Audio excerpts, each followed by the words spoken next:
এখন আমাদের প্রথম দায়িত্ব হচ্ছে আগুনটাকে নেভানো। আগুন না নেভালে ভেতরে যদি কোনো ভিকটিম থেকেও থাকে আমরা তাদেরকে উদ্ধার করতে পারবো না। আর ভিকটিম লিস্ট তৈরির দায়িত্ব স্থানীয় প্রশাসন এবং পুলিশের। আমরা আসলে আমাদের প্রাথমিক এখন যে দায়িত্ব, প্রথম যে দায়িত্ব সেটা হচ্ছে আগুন নির্বাপন করা। তা না হলে আমরা ভেতরে কোনো ভিকটিম থাকলেও তাদেরকে উদ্ধার করতে পারবো না। সেজন্য আমরা এখন কোনো ভিকটিম লিস্টের দিকে আমাদের নজর নেই, আমাদের নজর হচ্ছে আগুন নির্বাপনের দিকে। কতজন মানে আপনারা এখন পর্যন্ত জানছেন? আমরা এই পর্যন্ত 14 জনকে উদ্ধার করতে পেরেছি গত রাত থেকে আজ সকাল পর্যন্ত, এবং তাদেরকে আমরা তাদের স্বজনের নিকট পাঠিয়ে দিয়েছি। যারা টুকটাক মাইনর ইনজুরি ছিল তাদেরকে প্রাথমিক চিকিৎসা দিয়ে ছেড়ে দেওয়া হয়েছে। আসলে একটা প্রশ্ন করছি, আপনার এর সামনে আমরা দুপুর নাগাদ দেখেছি ফায়ার সার্ভিসের 2 জন সদস্য যারা এখানে নিখোঁজ পরিবারের সদস্য দাবি করছেন, তাদের নাম কি জানেন? তাদের জাতীয় আমার এই ব্যাপারে এই নামটা কতটুকু পর্যন্ত আপনারা লিখেছেন? আসলে আমার এই ব্যাপারে কোনো তথ্য জানা নেই।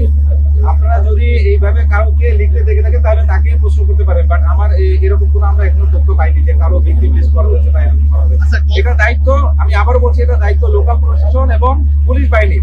আমাদের একমাত্র দায়িত্ব আগুন নির্বাপন করা। আগুন নির্বাপন শেষে যদি ভেতরে কোনো ভিকটিম থাকে তাকে উদ্ধার করা। 21 ঘন্টা সময় লাগে আগুন নিভাতে। তার কারণ এখানে ভেতরে টায়ার রয়েছে, রাবার রয়েছে এবং টায়ার তৈরির র মেটেরিয়াল যেগুলো অত্যন্ত দাহ্য আপনারা জানেন। তো এই কারণে আমাদের একটু আগুন নির্বাপন করতে একটু বেগ পেতে হচ্ছে, এই কারণে একটু দেরি হচ্ছে। গত 20 ঘন্টা যাবত আগুন নিয়ন্ত্রণে আসেনি।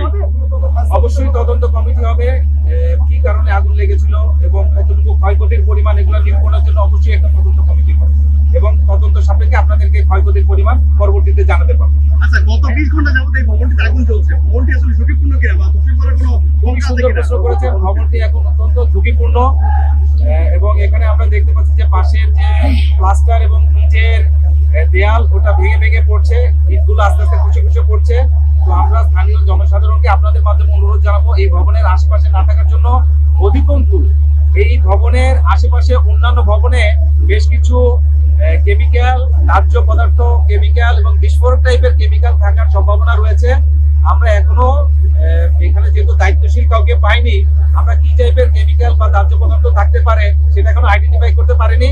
তো আপনাদের মাধ্যমে আমি স্থানীয় জনসাধারণকে এই এলাকা থেকে নিরাপদ দূরত্বে থাকার জন্য বিশেষভাবে অনুরোধ করব, তা নাহলে হতাহতের সংখ্যা আরো বেড়ে যাবে। আপনাদের এই অভিযান যেহেতু একটা আশঙ্কা করা হচ্ছে যে এই ভবনে অনেকে আটকা পড়েছে বা নিহতের হতাহতের ঘটনা থাকতে পারে, আপনাদের অভিযান থাকবে কত ঘন্টা বা কতদিন পর্যন্ত? আমরা আগুন সম্পূর্ণ নির্বাপন না হওয়া পর্যন্ত আমাদের অভিযান অব্যাহত থাকবে এবং ভেতরে একটি লোকও থাকা পর্যন্ত বা একটি ডেড বডিও থাকা পর্যন্ত আমাদের অভিযান অব্যাহত থাকবে। আমরা সবাইকে উদ্ধার করে আমাদের অভিযান সমাপ্ত করব।